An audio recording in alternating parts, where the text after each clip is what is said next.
Oh man, what is going on today? Just hanging out on the porch Friday afternoon, maybe around 6. And I'm just watching the squirrels and birds and stuff like that. And sometimes these squirrels, they get a little chirpy and tend to piss me off because I see them running around my trucks and stuff. And, they make messes in my garage, so I got to do something about it. Well, since it's nice, the only thing that sucks is that there's a lot of foliage in the trees, so I can't necessarily see where they're at when they're chirping around and stuff.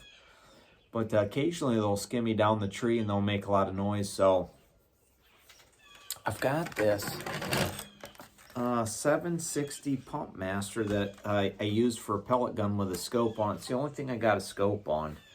And occasionally I'll shoot at them, but it shoots a little high.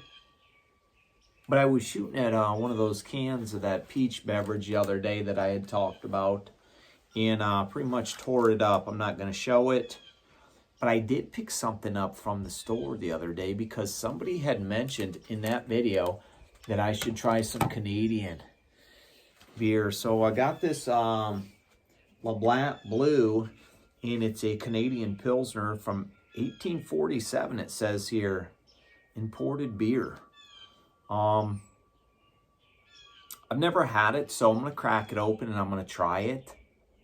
Figured why not? If it's anything like Miller Lite and I'm somewhere and they only have AB products, but they got this, I may have to tap on it. Somebody said you should pour it in a glass so we can see what it looks like when you do tests of new stuff. This has been around for a while. This smells like beer, that's for sure. It probably looks like beer too.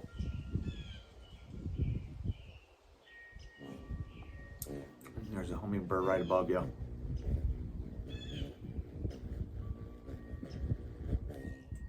Right here. He just flew. We got 2 hummingbird feeders right here. And every time I go to record them and stuff like that, I can never get them. This isn't bad.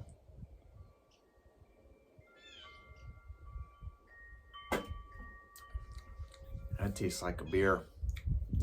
Kind of reminds me.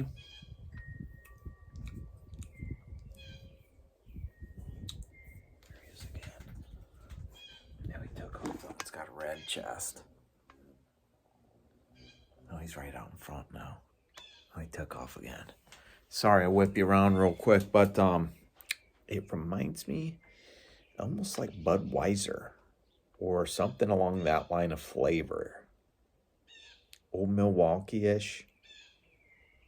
Something that's a little stouty. It's a little bit more stouty, but it's not bad. Me and the wife are gonna pound that tall boy, and then who knows what we'll drink. I may get some of my peach moonshine that I made last year from the peaches out at by the barn. Well, Geraldine's got about 6 peach trees out there, and they blew up last year. This is the first time we'd ever had that many peaches. So he's like, hey, come get what you want. I'm like, okay. And one day we made sorbet, we made cobblers, we made all kinds of shit. And it was just delicious. And I never had like white peaches like that. There was one orange tree, and it was like 3 days and they were done. And they were pretty much gone. Maybe they lasted 4 or 5 days. I don't know. But there was 5 white peach trees, and they were the most juicy, flavorful things. We still have stuff from in the freezer that like is sorbet. And man, it's still good. There might be a little freezer burn on there, but take a little bit of that, scoop of that, and put it in some oatmeal or something like that, and it'll set you right. Or mix that with some drinks and some alcohol. Make some vodka, peach vodka and stuff like that. I'll do it too. But yeah, that's what's going on today. Just waiting for somebody to run up on here, and I'm going to rat-a-tat-a-tat them. I do have a can hanging out there, kind of where that shovel's at and stuff like that. In that area, I got one of those peach cans hanging out there that I can shoot at. So I've got something target practice, and just bored sitting here waiting because I need to get some age on my authority before I can really go out and do anything, if you know what I mean. If you ever been put in this position or had new stuff, you kind of got to wait around. I was checking on one broker that's out of Detroit that I could probably get the ins with because I pulled their stuff before for a previous company. And but they require a month. A lot of them will require a month. Most of them require 90 days before you can really get let go, but some of them only require a month. That's why, we talked to them at Treadstone. They're like, yeah, we can get you stuff when you first start. Well, it's kind of limited because what I've been running into the last couple days is the gal's like, well, I only have two options for you. And one option I wasn't even interested in, and I just said nope, don't even, not even worried about that one. So we'll see. I mean, it's what it is. It's all new game here to me. So I don't mind sitting around the house drinking. Like, I'm not going in debt doing it. It's not killing me. So everything's taken care of. I know when the time does come, it's gonna be go time. So I just, not really trying to go deep into cities to where I'm going 500 miles away and then I may be stuck there for about 4 days before I can get out of there. You know what I'm saying? I don't want to do that. That's no fun, and there's no way I'm bobtailing 500 plus miles home. You know what I mean? Because I can't find nothing because my stuff is too. I'll just sit here and enjoy the last little bit of vacation I get at my young age, because as soon as I get in that truck, man, I could get old quick, man. Get old quick. I'm 24 and I feel like I'm 65. Even though old boy said, oh, I thought you was 26. Yeah, man, we're gonna truck it, baby. We're gonna truck it one of these days. But for now, we're gonna enjoy this labatte blue. You know what? It reminds me of PBR. That's what it reminds me of. It reminds me of a little Pabst Blue Ribbon-ish. My wife will probably like it. We'll see how it treats my gut later, if you know what I mean. I woke up last night because occasionally I can't sleep for more than 5 hours because I was like exhausted, beat yesterday, passed out around 7-ish, 8 o'clock. Woke up at midnight and I was like, man, I thought to myself, I should take that truck over to Napoleon because I need a logbook. I don't have no paper logs or nothing, but I need to get one because I'm not going to run the LD in that. There's no point in it. So I'd like to top the tanks off just to, have them full. That way, for some odd reason, because I've got an apportion plate and I just added my Kentucky today, so I don't have to worry about getting a permit, because what I was going to do before, I really wasn't going to go to Kentucky.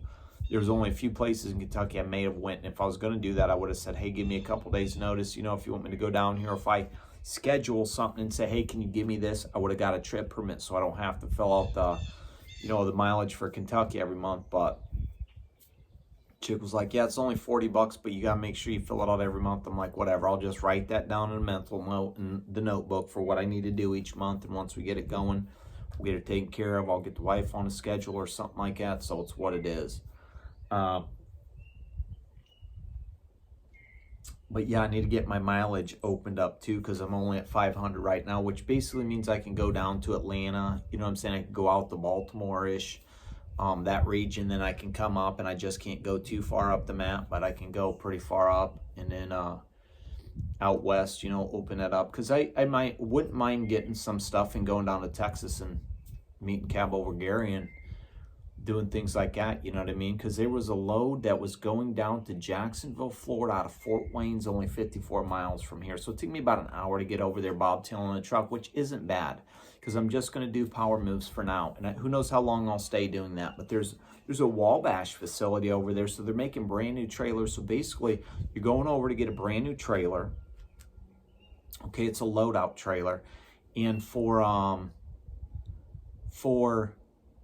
10 days, you have 10 days. There's a 10-day gap that you can use that trailer before you need to deliver it. There's Clarksville, Tennessee. There was Charlotte, North Carolina. There was stuff like that. And the chick was asking me about that yesterday, and I was like, yeah, blah, blah. I'd do that because I could basically pick it up in Fort Wayne, get loaded somewhere in Fort Wayne, and then take it somewhere, and then just run where wherever I wanted to, but there was loads going from Fort Wayne to Jacksonville that was only 20,000 pounds that picked up today and then delivered Sunday for $2,400. And I thought, that wouldn't be too bad. It'd be, by the time you got down there and you got it factored, the load and stuff, you probably pocket $1,000 after fuel. So, I mean, whatever.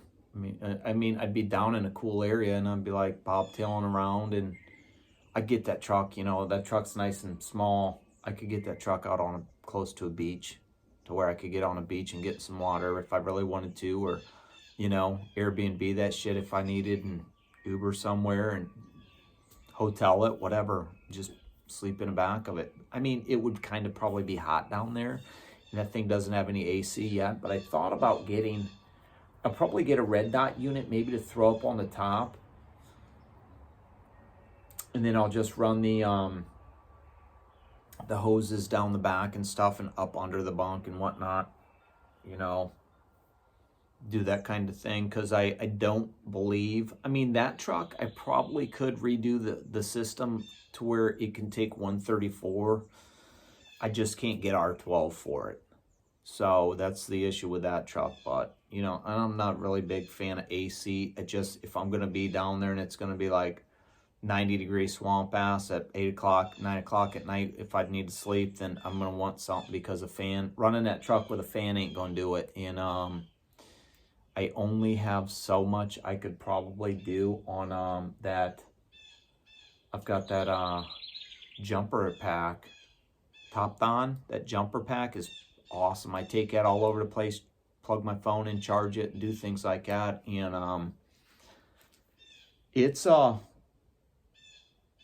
the shit, man. Because like if I'm driving in the big wagon, I usually have a CB plugged into the cigarette lighter, and it's only got the one. Then I can take this top down and I can plug my phone in there if it's dead or something. Or if I go somewhere and there's no power, I can take that and plug my phone into it, and it's the shit. It has jump started the wagon this year once, and I usually take it with me, and it's jump started my mower twice this year, except for once it was completely dead, and it didn't have enough for it, the battery, but the top Don wasn't charged up enough to jump that battery the way it needed to. So it does what it needs to do, but it's really cool to be able to just plug your phone in and do it. So that's what it is. I'll probably get off here and finish this beer and tell my wife to come out and have a drink, because she's waiting. She won't be in no videos. But yeah, we threw this old blanket up. This was on that flatbed Ford that I had for a while. Didn't really do much but clean it up, and then fucking squirrels got in it and tore all the old pamphlets and stuff and all the paperwork from that was in the glove box up one winter when it was sitting out on the chicken coop, and it kind of irritated me, but ended up getting rid of it. And this was in there, and they tore up on this blanket too, but it's whatever. She said she wanted it up here, so I said, cool, man. Cool, man.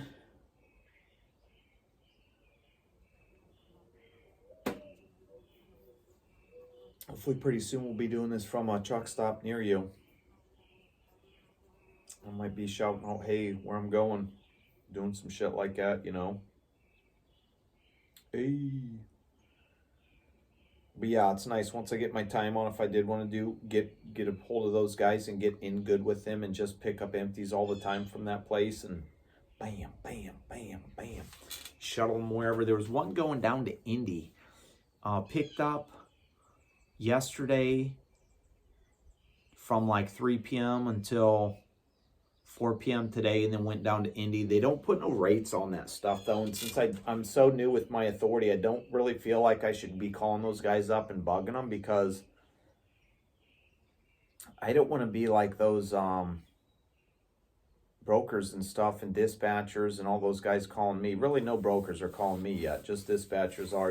I can get you loads 7 days for free, but then I take 5% and you pay me $250 for that. I'm like, no, if you're taking a percentage, you just take a percentage and that's it. You don't charge me extra money on top of that. There's a lot of things that are complicated in this business that I'm new to. And I told the dispatcher I'm working with, I said, look, I'm super green at this.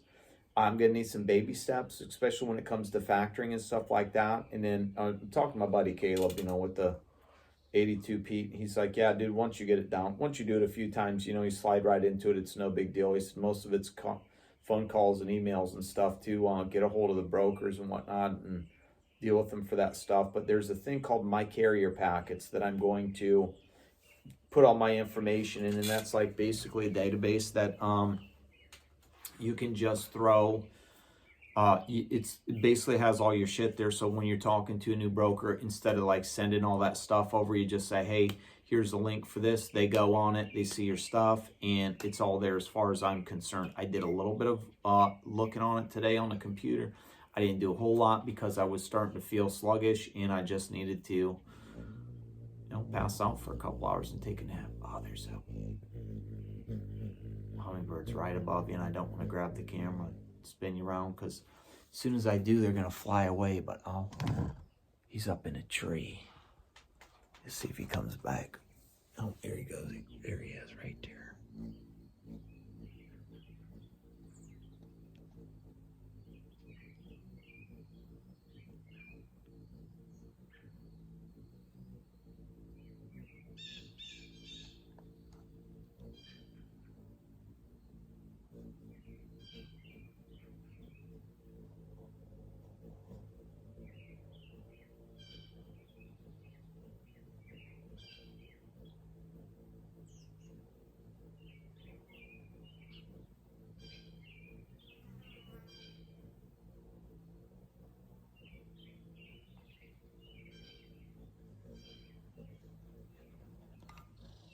I don't know how much of that you could see, but old boy was getting him some drinks, man. About 4 drinks on there. Right there. So, it's some truck stop talk for now, even though we ain't at the truck stop yet.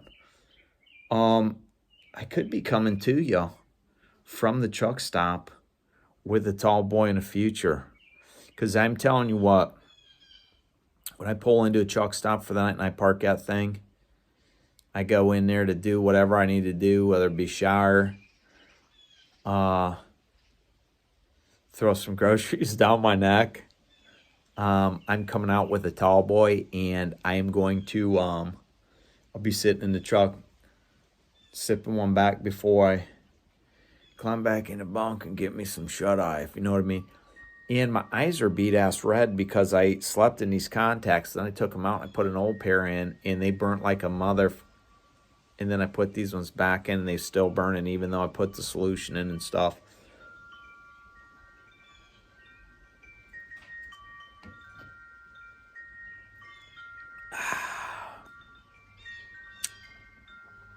So yeah, that's what's up.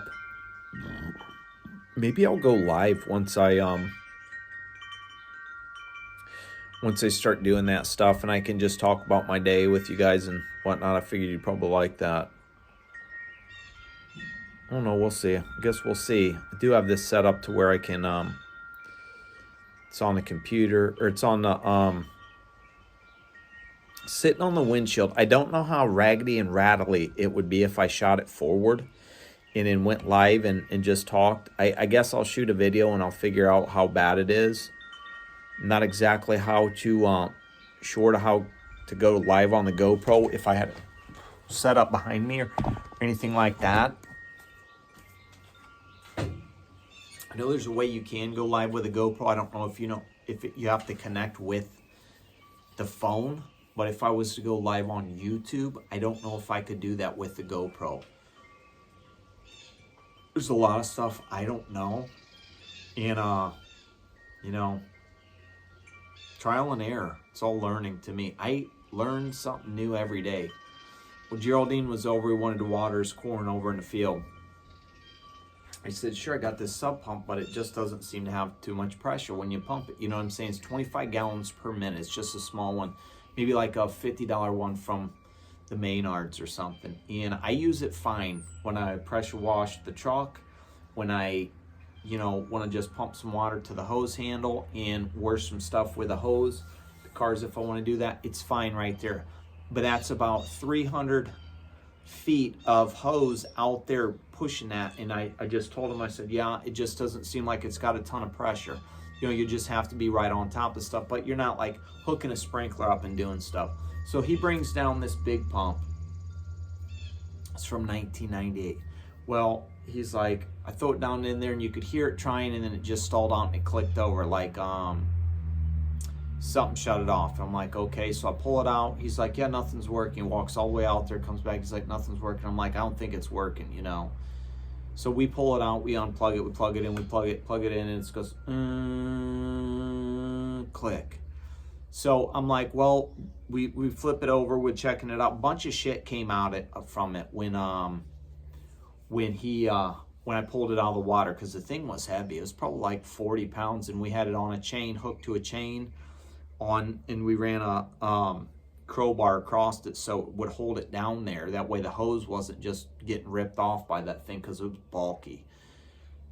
So we pull it out, we're messing with it, a bunch of shit come out, and then we're like, well, let's take off this bottom, because the little propeller at the bottom, there's no cap covering that, so it's just open. And he usually would use like a 1/4-inch hose on it or something. And I mean, he's just pumping. He said he used to pump water out of the ditch into the pond. That's what he used it for. It's from 98, so it was old. And we get it out, it's got a bunch of crud in it. So we're sitting here trying to turn the propeller at the bottom, and I'm like, hold on, get a screwdriver real quick. So we're turning it, and it would catch. It had one spot where it would catch, so we're sitting there turning it around. It seemed to be fine. So we're turning it, plug it in. It'd catch every time. So I'm like, let's take this bottom part off. Let's just tear it apart and see what's going on. So we tear the bottom part up, and it's open propeller, still doing it. And I mean, we're sitting here turning it by hand, and it still doesn't want to go. So I'm like, man, what the hell? So I'm like, well, let's flip it up and take off the top part. Not realizing that thing was completely full of oil. And there was about 4 bolts, and as soon as we got them broke free and cracked that top off a little bit, boosh, probably like a gallon of that oil, dielectric oil, come out of that thing, was all over the garage, running down in the cistern, running down in the front. I mean, just like this thick of oil everywhere. And I'm like, oh, fuck. And I'm like, I would have never known this thing was full of oil. You know, I was sitting there Googling what could be wrong with it and stuff. But then once we got the cap off, you could see where it was spinning, and it was rubbing against the side, so it was catching. And he's like, well, I'm like, dude, I owe you a new pump now. I should have never taken that apart. If I'd have known, you know, that thing was full of oil, I would have never done that. And he's like, yeah, I would have done the same thing. I'm like, yeah, except you would have had to mess at your house and not mine. But so we ended up just dropping my pump down in, and I told him, I said, yeah, you could probably, you know, repair this if you can figure out where it's going off or what's going on, because the motor and stuff would still work. So it's not like it was a bad motor. But then there was 3 where the actual plug come in. There was 3 little prongs that plugged in, and I'm like, oh, I don't know how these people did this unless there was that thing dipped down in there. I mean, if you would have left it here, I could have easily taken it apart and fixed it. There's another hummingbird. I think it's the same guy. I could have put it back together, you know what I'm saying? Because I could have got some of that oil and stuff like that, but he's like, it ain't no big deal. I'm like, well, it's $200, you know, it's 30 years old, 32 years old, I think he said it was. I don't know, maybe his mass off, I don't know. But yeah, I just thought, man, I felt bad, you know. I broke his stuff even though it was already broken. He's like, yeah, it was not your fault, it was already broke. So we ended up putting mine down in there, and it pumped fine out there, so he's able to water shit. And honestly, he was out there for probably about 2 hours, and that water cistern is 10 foot deep and about 30 foot long. Maybe went down about 1 inch or 2 the whole time he was out there, and that's 25 gallons per minute he's dumping. That is insane. That's just completely insane. But yeah, well, I'm done rambling. On to the next one, YouTube. Hopefully one of the next ones will be Chad getting in the truck and actually doing it. Don't think I'll be turning down too many more loads here, because I don't want them to be like, but I also did tell the chick, try to keep me in the Midwest so I stay out of the mountains first few, you know, times. I ain't drove that truck since December. It's basically sat since then. It's had a lot of stuff done to it. I just don't want to jump in, be 500 miles away, and especially if I want to run through the night to avoid traffic and stuff like that, because I'm running through, God, what did I do? I think I'm running through Virginia. I'm running through West Virginia, Virginia. I'm running, you know, down in that Maryland area and all that crap or whatever that is. And that stuff is like mountainous and extremely busy. That stuff is busy. When we went and picked up Frank in Delaware, man, we went through at night. There's no way I would have wanted to go through during the day, because that shit would have been complete cluster fuck. So, I mean, I'll just trip plan, but I mean, I didn't put those chicken lights on for nothing. And like I told her, I said, man, if I wake up tonight, I'm gonna get in that truck at midnight and run down to the truck stop and really see how it looks at night and top it off. Because I need to get a fuel card still. I don't have one, so I'll be running around with maybe some scratch or something. But I do need to talk to the pilot and figure out where the rep's at, because I got a call from the pilot rep a while ago about hooking up with them. And she's like, well, if you hook up with anybody else that goes through us, you're not going to get the same discount. You won't be able to come through us. And I said, well, I'll just come through you, and then I'll get an EFS through somebody else or somewhere else and use that too. So we'll see. I'll have a couple, and I'll just preload them, because the one I got the options of, I can have it go straight to my bank account or the fuel card through Treadstone. So I'll be like, hey, why don't you throw this much on a fuel card, you know, get a little bit of scratch in the bank, because I'm not like dying, you know what I'm saying, to have a bunch of money in the bank. Because I mean, if I can't go to the bank and take that money out when it's in there, why do I want it in there? I'll just put it on a fuel card and be able to use it like that. And then once I do get a significant amount in, I'll just call them up and say, hey, when you get your next order, me about 5 large, because I'm coming over to take it out. Oh, they're going to say to me, what do you need that money for? And I'm going to say, my personal safe. I'll say I'm buying a car. I tell them that every time. They're like, man, you buy a lot of cars. But I also take cash over and deposit it too when I need to. So it's what it is.